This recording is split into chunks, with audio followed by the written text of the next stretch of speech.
Good morning guys, and for today's video, ayan, magpapadeliver lang po tayo ng ating soft drinks mga kasari. Kahit paano may maibenta tayo kasi nag-running out rin po tayo sa ating soft drinks. So ipapakita ko lang po sa inyo yung ating ipapadeliver.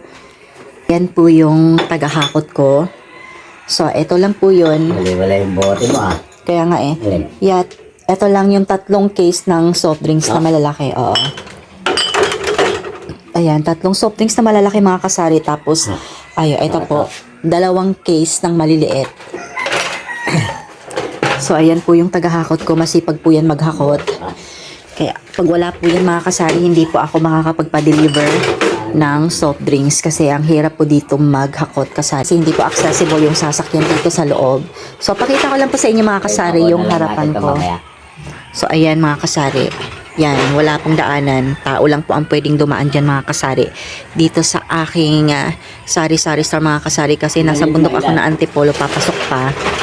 2 ano lang.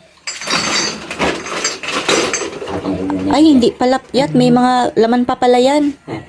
1 case lang pala muna. Akala ko wala nang laman yung ano. Ayan, akala ko wala nang laman yung iba mga kasari. Meron pa pala. So, tapos eto. 3 case lang ng ano. Ito, 3 case lang. Kasi ito mga kasari, 3 case lang ng pulang kabayo mga kasari.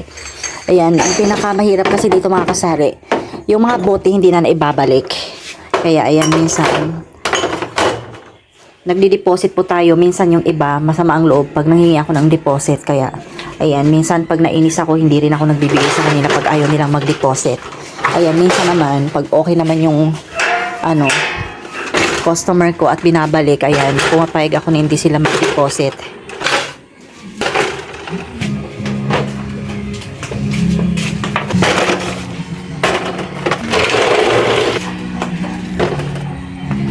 So, ayan lang po yung papadeliver natin. 3 case ng pulang kabayo, 3 case ng soft drinks na malalaki, tapos 1 case na maliit. Yun lang mga kasari. Isang case po ng bayad natin sa hakot is 20 pesos po.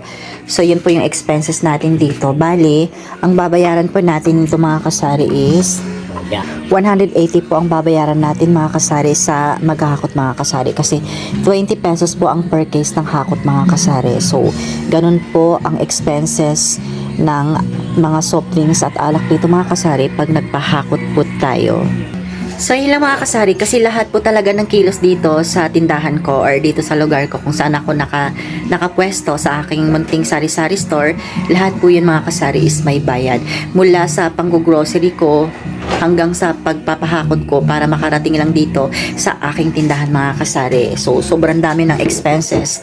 To the point talaga mga kasari na parang hati na kami ng mga naghahakot sa net income ko dito mga kasari. Pero no choice ako kasi pag wala din naman kasing maghahakot, wala din akong paninda.